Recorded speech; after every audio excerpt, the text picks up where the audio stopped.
Hi everyone. Today, with this video, we're going to continue where we left off in the last video. And where we left off was speaking about McKinley, who had been so-called a person of the people, and he was actually pitted against William Jennings Bryan.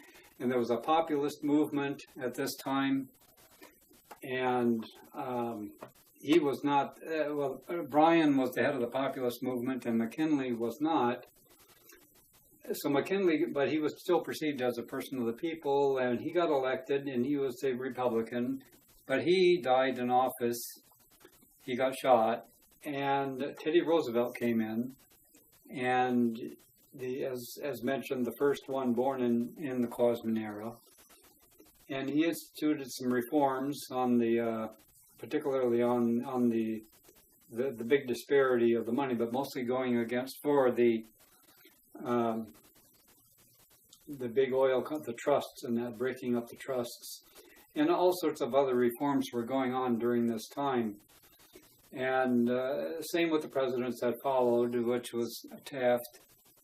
And then Wilson came in, and then Wilson was president in 1916, and we spoke about him earlier, and how he had turned the focus to the world.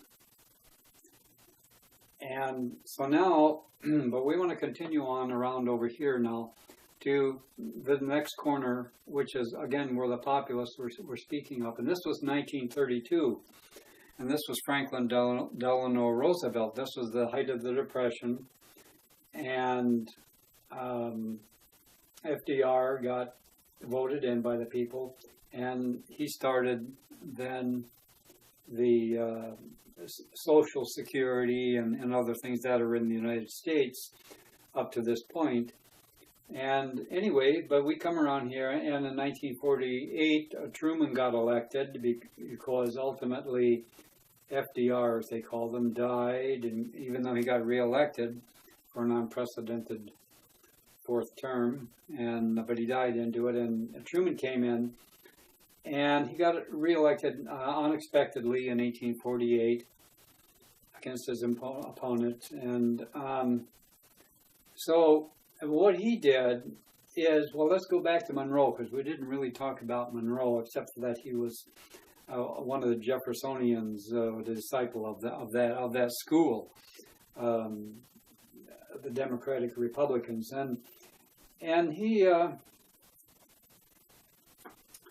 set forth the Monroe Doctrine, what doctrine that became known as the Monroe Doctrine, which basically said, everybody, you European powers, you have to stay out, away from this Western Hemisphere. This is not a playground for your European powers in your colonialism. So that's what he set forth, setting the stakes for the world. And so when we go all the way around now, we come to Truman, and Truman said to the world, okay, pay attention, we're the big boys now here in the world scene, and we're going to set up a United Nations, and we're going to take care of each other and all that. And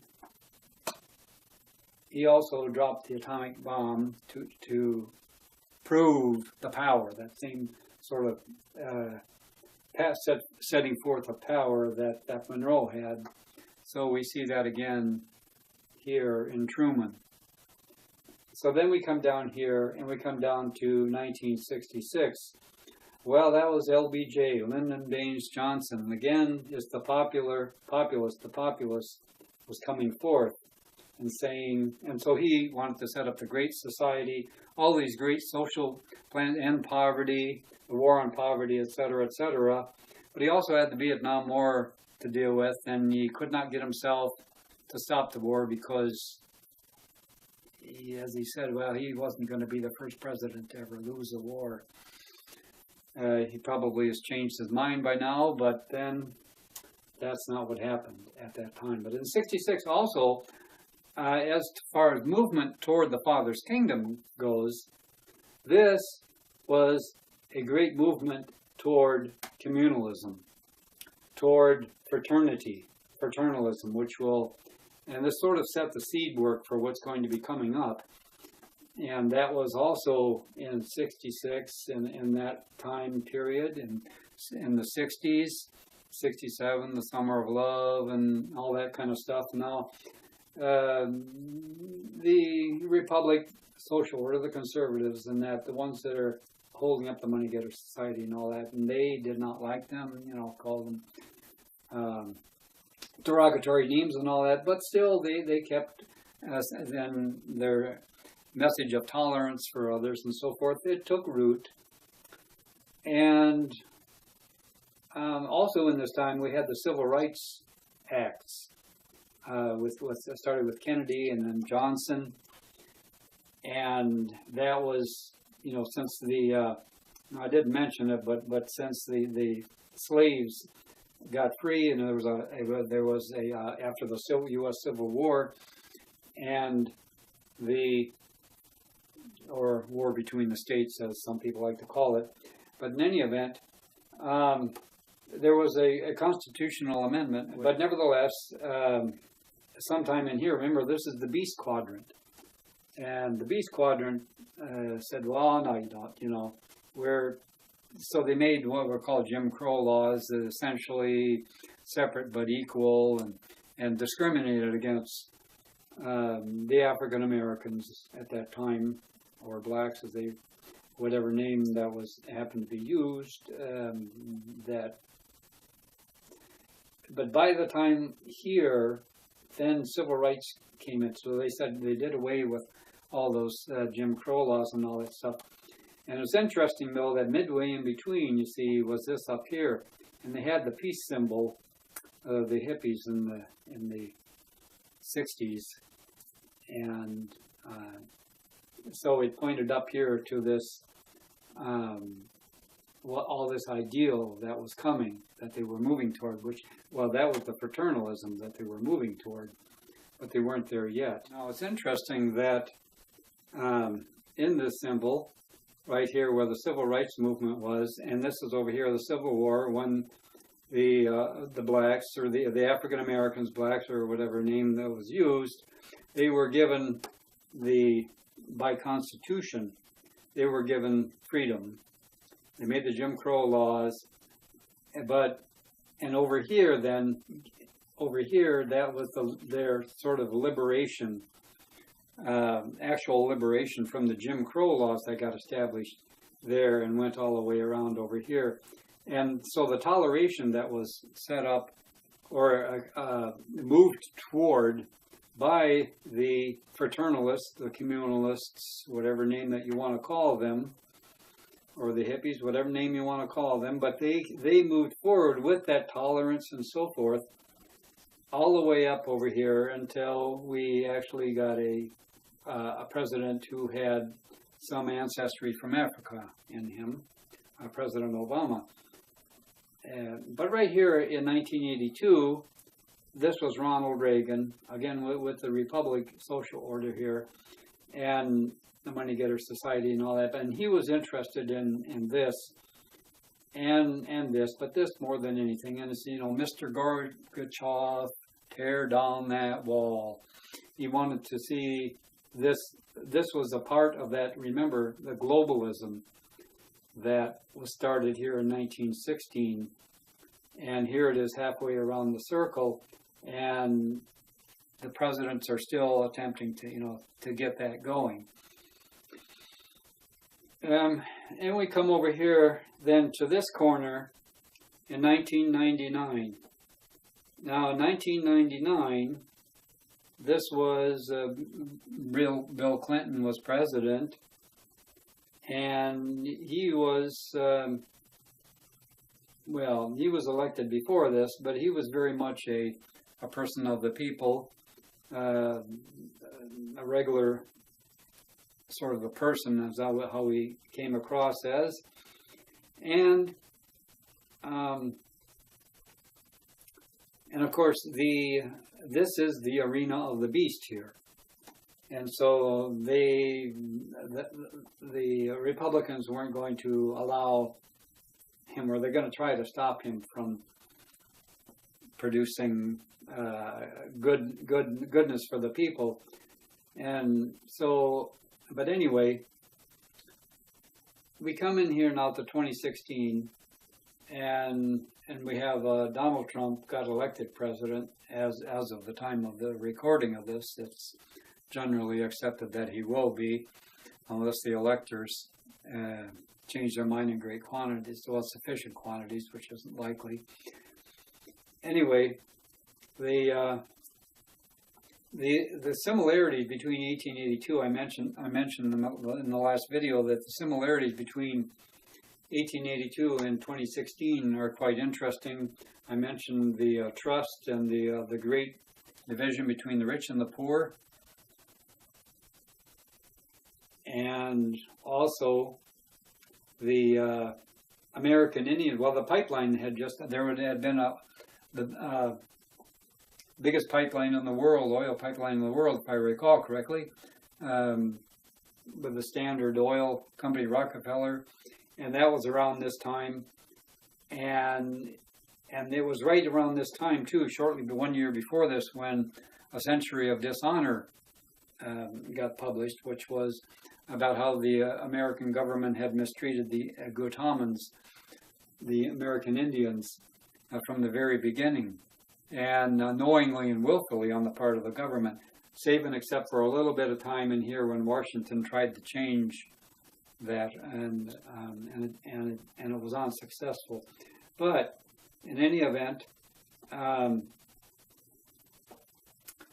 so it was interesting that in 2016 we have an oil pipeline, and we have a great protest up in Dakota for a great oil pipeline that's coming through, and the Gautamans in this time in 2016 have been treated badly, and unarmed people peacefully protesting and being treated inhumanely. And anyway, so that was sort of a parallel. And also, the thing about 1882 was immigration was a big deal, and they did pass an immigration policy to stop a lot of people from coming over, paupers and people with criminal records, and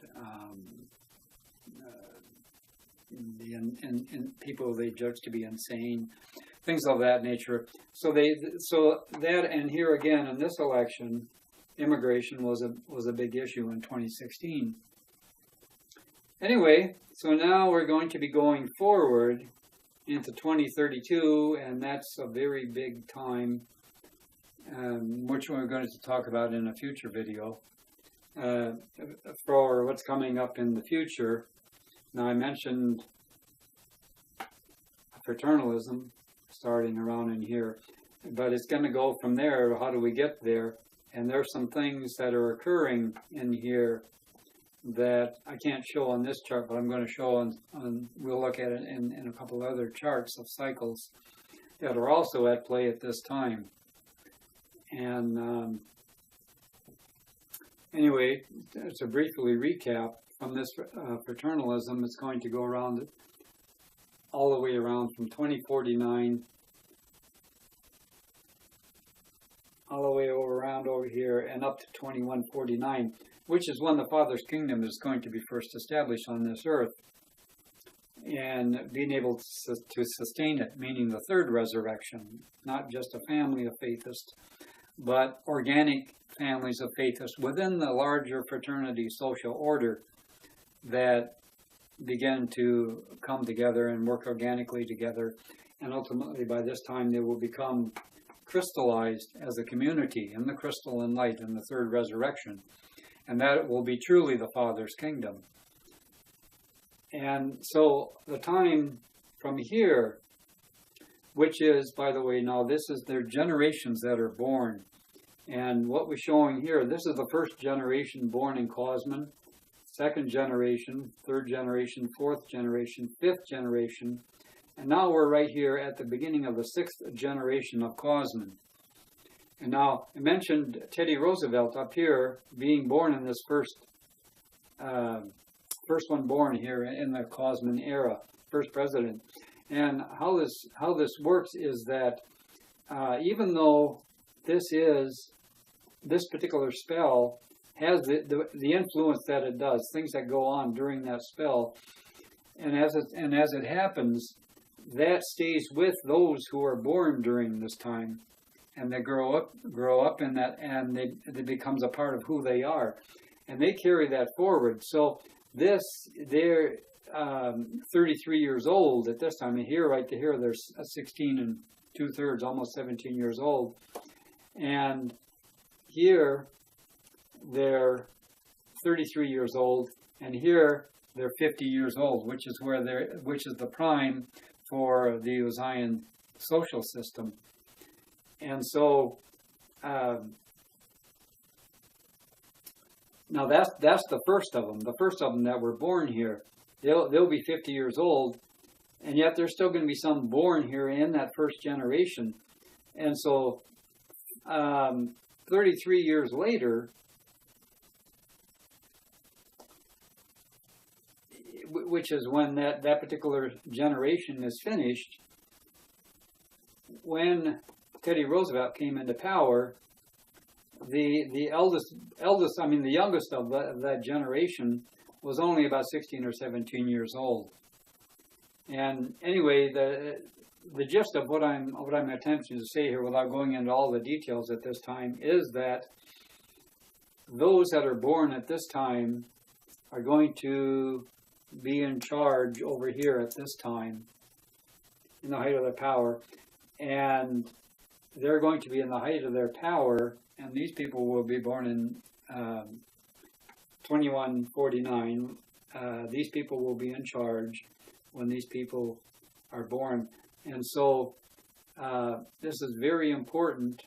The conditions that they're living in through here is going to make a big difference to how they govern over here, and in particular regard to not only these, but the fraternalists, in this changeover from the machine politics to rogue politics. And one thing I'll mention is that the people themselves are aware of it. The unseen affects people more than they realize. And the machine politics, so when there was information that got leaked about the opponent of Bill Clinton, Bill Clinton's wife was Hillary Clinton, the opponent of Donald Trump. And when information about her campaign headquarters and all that was released, the people who were used to campaigns and all that said, well, there's nothing there. It's just how the party politics work.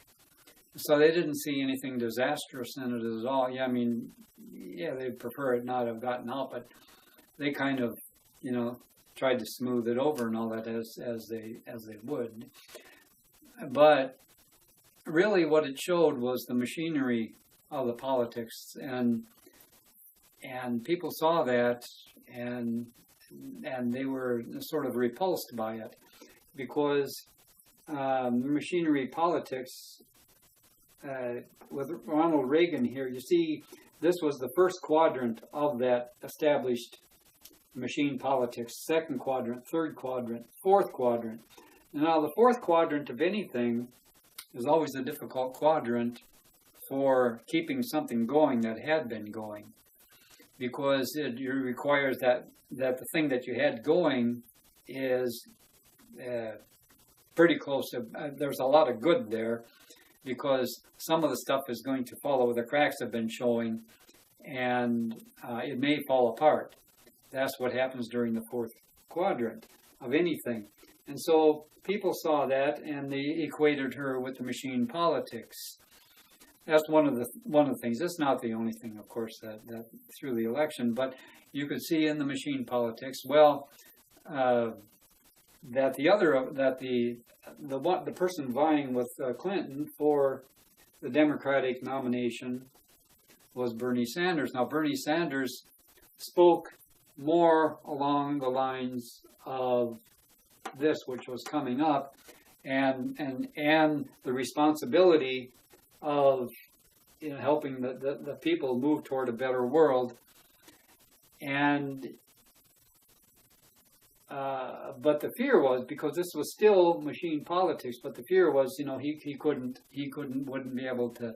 Well, they wanted to stick with their person because she was solid, don't rock the boat type of a thing, and but she didn't realize that the people wanted change.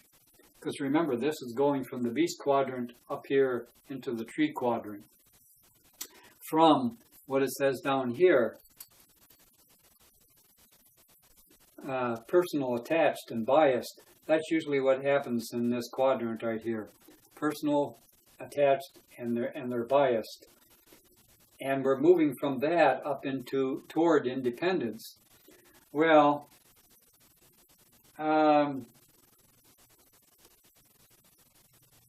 Donald Trump, yeah, he has a lot of that. Now he took advantage of this unknowingly of this fourth quadrant, the divisiveness of it, because the fourth quadrant generally, things are falling apart and all that, and so he wanted to sort of capitalize on that, if you will, and accentuate the divisiveness, any divisiveness that he saw, because that was, now he didn't necessarily understand this, but because, as he said, I had a gut feeling about it, and so he went with his gut feeling. Well, now that gut feeling is that's the Roosh. That's here in the soul, but the Rooshite, for those of the beast, the Rooshite is felt, well, it's the ecstatic state, but it's for the physical level, and so those of the beast tend to not perceive the Rooshite as a light per se, but they feel it, and so he had been well practiced in following his gut, so to speak. And so when someone could look at him, now I could look at him and I could see this ball of Roosh that's with him, and that's because he would go along with the ecstatic state, sort of flow along with it. And other people, I'm sure, even though they didn't see that, but they could feel that, and so that's what sometimes is called charisma as well. And so people latched onto that. Well, so he's still, I mentioned about the rogue politics. Now, so he was in a sense, he shrugged off party politics, and more than that, he just defied them. The machine politicians, the machine politics, the Republican National Convention, and all that. And the people were thrilled about it. That's because that's. And now Bernie Sanders, he was an independent, and then he aligned himself with the Democrats. It's one of the reasons, too, why the Democratic machine didn't particularly want to back him necessarily, unless, of course, they had to. But anyway, so Clinton had been too overcautious and misread this, and Donald Trump had read it and all that. So he was in there. Jehovih allowed him to get in there, and he's going to do whatever it is he's going to do. Anyway, but there's going to be a change here. There's another change here besides the politics that I was talking about, because that's that's how the politics works.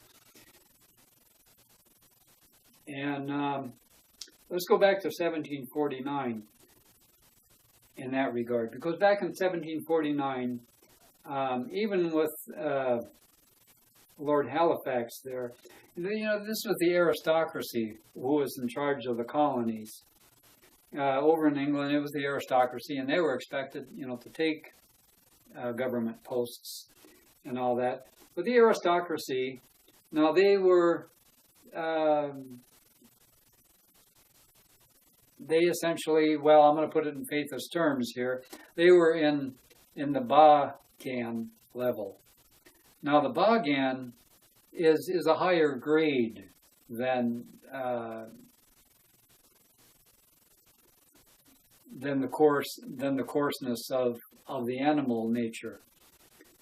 And so when we got up here to the and the governors that were here, that were assigned over here and all that, if you read the history of the United States colony, well, they weren't the United States at that time, but the American colonies, if you read the histories about that, for the most part, their governors were, and in their interaction with the people, it was cordial and more or less refined. And so this stayed with George Washington when he got elected, and he set the precedent. He got elected over here, and he set the precedent for a Bagan, for being a Bagan in charge as far as the presidencies go. And so they were Bagan all the way around over to here for the most part. And you get over here to 1882, and we have this change over to the machine politician. And this actually signifies the start of the Taugan. Now the Taugan does more like the law, and it's the law of this and the law of that and the law of this and all that. Now before this, the Republic was founded on the idea that the great men, the highest, best people of the social order, would be elected president. And so they tried to fulfill that. And until we got over here, then machine politics took over, and the Taugan.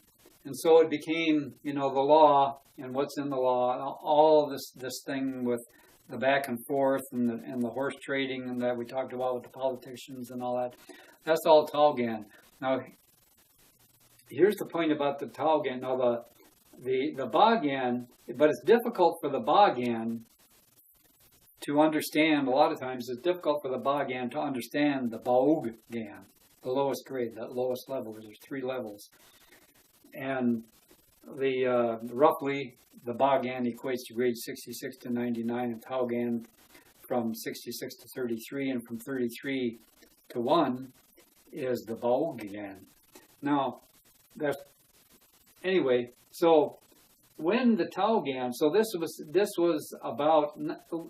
was not, I mean, you still tried to get somebody up there that was popular and all that, but you had to go through the machinery of this, and the laws start to become paramount over everything. And then we go all the way around and we get over here to 2016, and now it would seem as if the Baogan there's a change here to the Baogan. From the Bagan to the Taugan to the Baogan.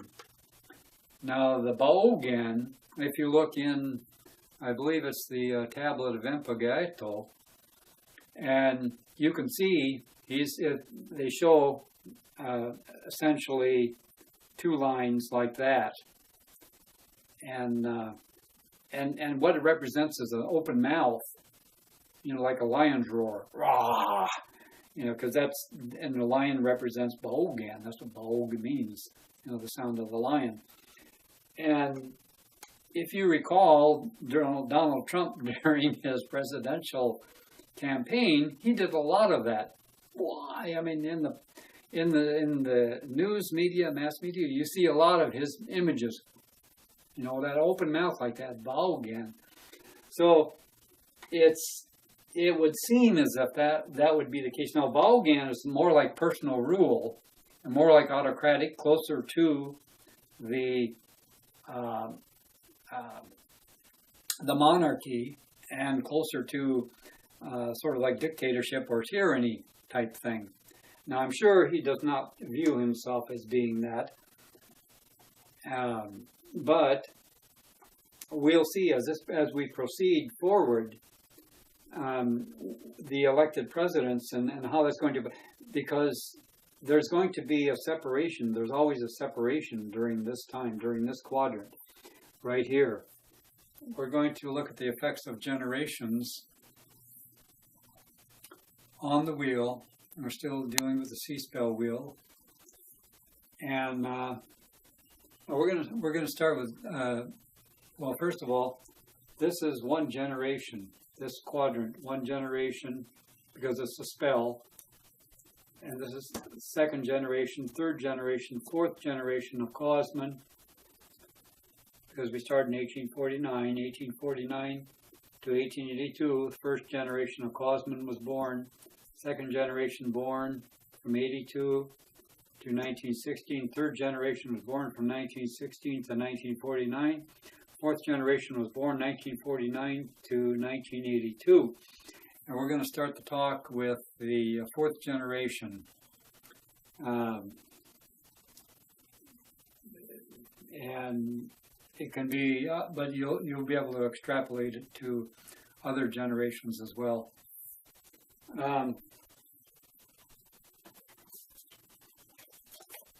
Got a little chart here,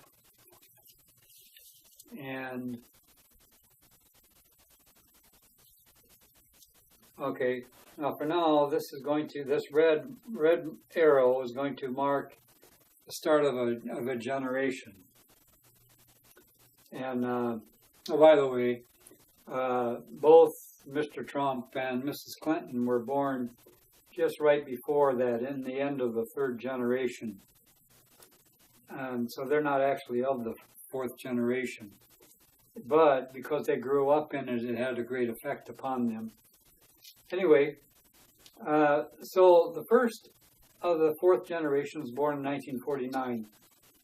And so and this is the growing years, and when it reached 1966, the youngest is, the eldest is 16 years old. There's still some being born as time moves along here.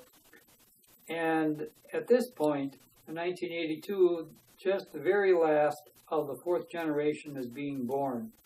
And so they fill this quadrant here where you have the arrow, red arrow, and the blue fins showing the end of the generation. Now, as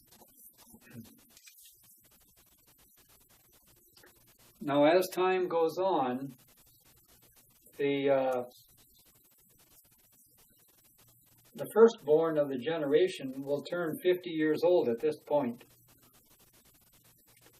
Now, that means those of the third generation are between 50 years old and 66 is here at this particular point. And then it goes onward to 100 over here. But most of those are dead, going up to heaven. Anyway, but the fourth generation right here is from 50 years old to 16 to 50 years old. And at this point, in this particular spell, so who's in charge now, right past this particular point, and this particular point is over here, 1999. And in 1999, power switched. And the power is turning to the fourth generation. Because as we progress, time goes on, and the generation gets older, the fourth generation, they are beginning to come to more and more greater maturity. When we reach that point, the eldest of that fourth generation is 66 years old. So at this point, we have the 66-year-old, and the youngest is 33. So in 2016, the oldest of the fourth generation, which is represented here, is 66 and 2/3 years old, and the youngest is 33. That means in the social order of man, in 2016, which is when this is being recorded, that means that essentially this is the fourth generation is in power. Now we want to talk a bit about the fourth generation, or the fourth of anything.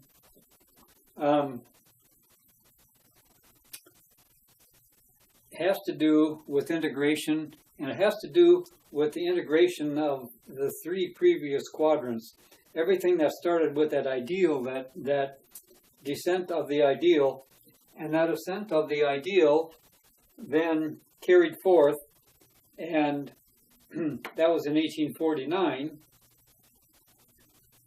and it got carried all the way around, and it got experienced here in this first spell, and the second spell a different experience, third spell a different experience, and now this fourth spell. Well, essentially what happens is that, to get back to this first spell, I should probably tell you what the first generation, what that's about. That essentially sets the theme for this inspiration that is descended. It sets the theme, and this particular, the second one, takes it to the extreme. They take it to the logical ends that where it might go to. And it can be for good or for ill, but they're just taking the teaching that was launched here, the theme, and taking it out to its logical conclusion in the outer realm. And it gets up here to the establishment, point of establishment up here, which again is where Cephas begins. And this is the third generation then, and they attempt then to make sense of the theme, and then they have the experience of also where the extremes. And so they attempt to balance between the extremes and try to get something that's practical out of that they can go forth with, and that's usually what gets established here. The fourth generation, they go, okay, we see all this, and we see the mistakes over here. We see what they tried to do here. We see what they tried to do here. We see what we tried to do here. What we're going to do is we're going to take the best of all this, and well, first of all, we have to integrate it all into a whole, into a cosmos. Number 4 in Samoan is cosmos, the Isek, and so the attempt to integrate this, everything that was now, if you're of the S-man, you take into consideration what happened in 1849 all the way around the wheel to this point. And if you're the beast man, you tend to pay attention to what the beast did during this time.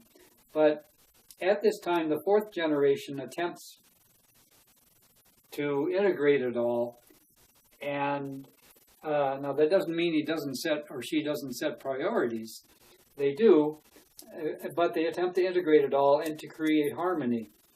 That's the ideal. The beast and man might attempt to create disharmony during that time, or inharmony, and chaos. You know, as part of that fourth of anything, fourth part, a fourth cycle. And so anyway, so this fourth generation over here, well, because when they get in charge, the fourth generation, the beast in the fourth generation, essentially are control freaks. There's really no other way to say it. Because they feel like they have to hold everything together, and so therefore they want to control things. But the S-man of it attempts to preserve the essence of what went on before, and presented it as a whole, as a united thing, as one unit type of a thing. And so this is the situation we face now in 2016. And now, so that was those born in here. They're in full charge over here. Their generation is from 33 to 66 years old at this point in 2016. So essentially, the outer realm social order is theirs. Now you have some variation. Like we said, we have Trump and Clinton were born just right before this, and so was Bernie Sanders, for that matter. The bulk of the voting public and of the people who run the social order, then are in charge, opposite of when they're born. I want to go back now to the third generation, because this is a good example of it. Although second generation would have been a good example, and so would have this corner over here. Well, what happens at these corners is a change over the balance of which generation is in charge. The balance tips. It tips to the younger generation on those corners. So what this meant was that as the fourth generation got over to here, to this corner in 1999, after 1999 the power switched to them. And why? Because these are fourth generation, but who's over here? These are the third generation. And so you still have people who are 50 years old to 66 years old who are in positions of power in the social order of the third generation. Because the eldest of these are only 50 years old of the fourth generation. But there's sufficiently a number, and they're moving more and more. You see it, they're halfway in between the spell. Right there. Halfway in between. That's from 33 to 66. So, and voting age, that's about 18 or so. And anyway, but the older ones are dying off, and so they're not voting so much either. Anyway, so those are tipping points. And what happens in the tipping point of the social order is that the younger generation starts to have their say. In the third generation, then, which started here in well, let's actually start with the first. And so, as mentioned, when we got up to this quadrant here, this was the power switched over. The power, this particular quadrant, that generation, I should say, were going up this way. And when they got to that, right in there, this particular spell, the power, it switched. The balance switched, and the first generation of Klausman came into power. And it was shortly after that that Teddy Roosevelt became the president and got reelected as president. And that was where the antitrust stuff happened and all that, and the great reforms in the social order and all that from this first generation of Klausman. And now the second generation, they came into power here. And that was here in the Depression, 1932 and all that, and that was Franklin Delano Roosevelt. Okay, and that was a time, remember the second deals with extremes, the second of anything deals with extremes. So even though the first generation set the theme, the second generation took it to the extremes, and they came into charge here in 1932. And so the second generations, and so they took it not just for the social programs, but also they dealt with the world wars, or the build-up of World and World War II, and so, and into the Korean War and all that. But then the changeover down here to the third generation happened in 1966. Now the third generation, remember, this has to do with form. That has to do with perfecting the form. There's something that you need to know, understand. It might help you to understand this, and that is that this particular quadrant is the inner feeding the inner realm. So you have the inner feeding the inner realm. And when you get up to here, in this quadrant, it's the inner feeding the outer realm. And when you get up here, you have the outer realm feeding the outer realm. And when you get down here, you have the outer realm feeding the inner realm. Or at least it's supposed to. And so the reason I say that is because look, when Owaspie came out, so the Angels of Jehovah came in 1849, and this was to feed the inner man. Well, they had to do it, though, in sort of coarse manner, or they had to manifest in Sergus. In other words, they had to manifest corporeally so that people could see them, could actually say, hey, yeah, that is an angel. That's a spirit that's manifested here. And they proved them in all sorts of ways, and there's plenty of evidence about that in the record. The Osirians like to hush it up and don't like to talk about it, but it's there. Anyway, and so we get over here. Now remember, this is the inner feeding the inner, and over here is 1866, over here to 1882. So this whole thing was the spiritualism movement, this particular first quadrant here. And that's when Owaspie came out. So this is the inner now feeding the outer realm.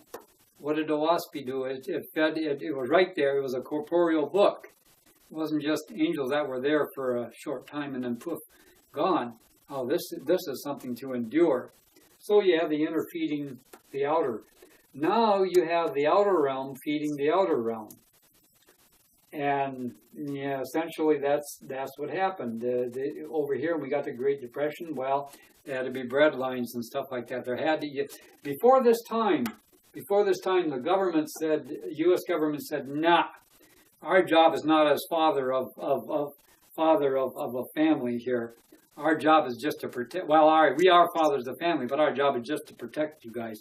It's not to provide your nourishment. It's not to provide for you, other than just protection. You fend for yourselves, kind of thing. And this is and commerce. You know, the money getters. We will support.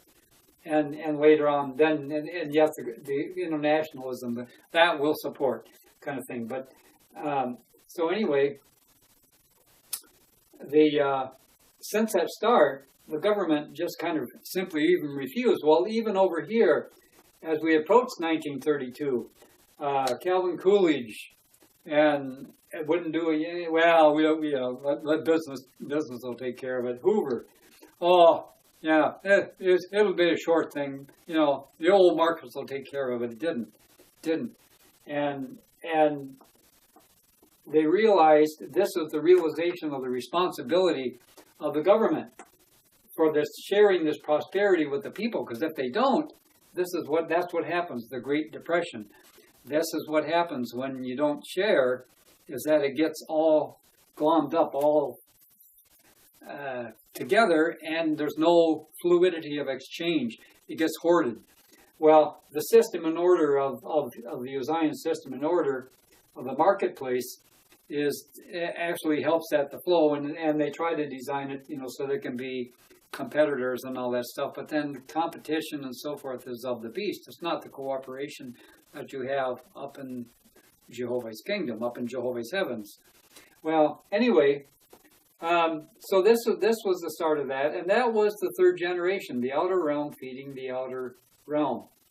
And you get over here to 1949, and now you have the outer realm feeding the inner realm. Well, this is, did the outer realm feed the inner realm of man? His soul, his spirit. What did the social order do for the spirit of man during these times, during these quadrants? And the less that they do for the spirit of man, for his soul and all that, the less stable that government becomes. And you can note the progression of the government through this type of a thing. Because we have to remember now, in the last talk we talked about the Baogans, and then it descended to the Taogans, and then it descended to the Baogans. And this follows the same course as the false gods, the self-gods up in heaven. Because they all start with Bagan. They all start Bagan gads. They all start with these great ideas, and they're very fluidic and vibes. It's all about the good vibes and stuff like that. And then after a while, it gets to be too much, so they have to set laws and stuff, and they become Talgan. The laws become important. Why? Because the law says so. Because I'm tired of telling you blah blah blah, or I'm tired of showing you. I'm tired of blah, blah, blah, whatever. Because it isn't going like the false god or self god wanted it to. And I'll repeat: the Uzzian government and order, system and order that was established here, is a transition period, the government, to get man to move from monarchy toward fraternity towards Jehovah's kingdom. It's a transition government. It is not the all-highest. It only seems like the all-highest because it's better than monarchy. And their brag about, oh, it's better than any other government, that's because they kill off any other government that might seem to be a threat. Or essentially they stop that type of thing to go. Who stops it? Well, the money getters, the ones that want to, the vested interest, because it's based on self. It's based on self development, and it's all for self. Well, that's a lower grade level in Jehovah's kingdoms. In Jehovah's kingdoms, it's laboring for the good of all. See, that's a higher grade level. And that's what's going to happen here as we go into fraternity. It's a higher vibration. And the people in fraternity, they understand it's about the vibes. You know, you want to keep the vibes high and all that. And so they care about people. That's why they're going to go out and help the poor people and help the people that rise up from poverty and all that stuff. Because they know that everyone's vibe is connected. There's going to be a great awakening here. Where is this great awakening? Where's that awakening going to come from? It's coming from, I don't have it here, but there's a chart of light and darkness. The cycles are only one thing of the prophet's tools, the cycles. But there are other, well, the milieu. When I say milieu, I'm talking about the atmospheric milieu. I'm not talking about the physical milieu. I'm talking about the atmospheric milieu. And I'm talking about Ajai and Jaya and Dan, which the Etherian gods give to man, put in the pathway of the earth as it travels through its Etherian realm, and the earth gets comes into those conditions. Now we have to remember that cycles, and even as those conditions, but those cycles are like seasons: spring, summer, autumn, and winter. Okay, and the milieu is like, okay, so you get Ajai or Jaya or Dan. That's like giving fertilizer, giving nourishment to plants, giving them water to revive them, giving them what they need at the time in order to get a good, strong, healthy growth from what they're looking for. And so that's another consideration that has to be taken into account. And we are coming in 2018, or just a couple short years. They're starting a rise in light of this milieu light, okay? And people in their souls are going to be illuminated. They're going to run into a crisis of conscience here, because because they're going to start to become illuminated from the inside out, and they can't run away and hide from it because it's inside them. And it's not somebody telling them out here, this is wrong or that's bad. They know it inside. They're going to feel it inside. And so you're going to see this movement toward Jehovah's kingdom. But a lot of people, more and more and more, movement toward fraternity. So one of the things in working with cycles and with regard to the milieu is, for instance, during this time from 1916 to 1994, that in the world there was a dip down into Ajai. And even touched on nebula at one point. And when it gets like that, then that creates certain conditions of more earthly oriented. That's how man responds, is that type of thing. So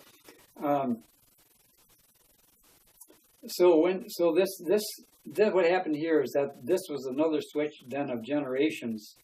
In 1966, the third generation, who was about, the outer feeding the outer, now the outer feeding the inner.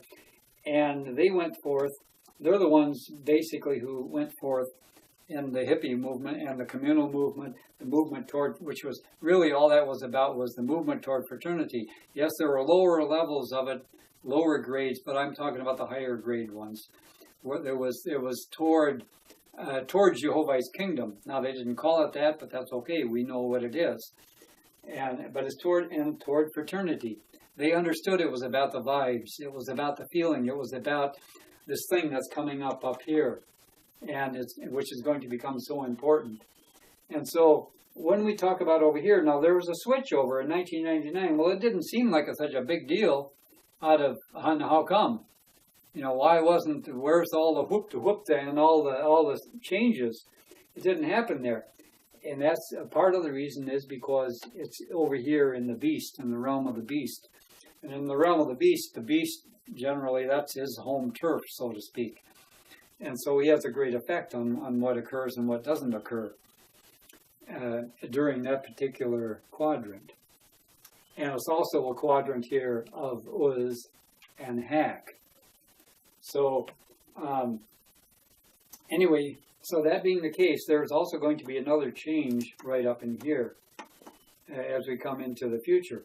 And getting back to the generations now, so the fourth generation is fully in charge here. The fifth generation, those who were born here, are going to be fully in charge here. The sixth generation, who were born over here, are going to be fully in charge over here.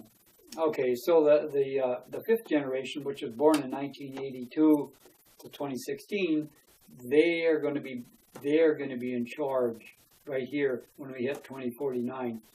And when the Earth goes in and we hit 2082, then everybody who's born right here, which is the sixth generation, everybody born in this generation, that's when they're going to be in charge. Now, that means that their grandchildren,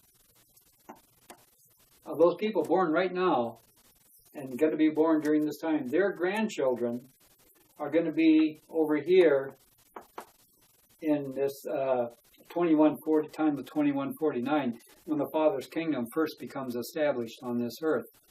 Now, in a later video, where we're going to show you how the Republic, show you the Republic social order and how it's going to fare, and we have to look at other cycles for that, because this is an S-man cycle. When you're dealing with spells, you're dealing with the S-man. When you're dealing with the beast, you have the beast cycle of 66 years, and the great beast cycle of 666 years. And we'll look at that later, and we will see how all this stuff ties in with this. Now, this is only one of the S cycles. There's a couple other S cycles, and that's the 100-year cycle, which we call, with prophecy, we call it the sweep. It's the sweep cycle. And that consists of 3 generations. 3 times 33 1/3 is 100 years. And even as a generation is 33 years, so 100 years, which goes from here to there, and you can see it on here, 1716 to 1816, for instance. That is called a family. Just like you have 3 generations in your family, you have the grandparents, the parents, and the children. And so, those are all important too, and they also play an effect, because each cycle has seasons, and it's knowing how much weight to put to each, with each cycle, and where they are on the wheel. That's so important. And so we'll look at some of these effects now, the beast ones and the beast cycles, and how all that is going to affect. But they're not the only ones too, because the planetary cycles and also have an effect. Now, this is not astrology, because astrology actually was started out as a type of astronomy, but mostly it had to do with seasons. And it was about seasons and what season to plant this and all that. And it didn't have anything particularly to do with traits per se, as such as what they formed it into. But nevertheless, there's still some potency there. As far as the planets the planets are not going to, they're not affecting you per se. It's not that. That's the important thing. It's where the great serpent is, the solar phalanx is, in its journey. When it gets to that particular time, there's an effect that also is felt on the earth. It affects our earth here as we're here. And this is like an effect on the seasons that's here. So all of those, and we'll show you one of those too, and then how that is going to play into this. So that's what's upcoming, and we hope you have a great day and a great lifetime. Blessings of the Almighty upon you.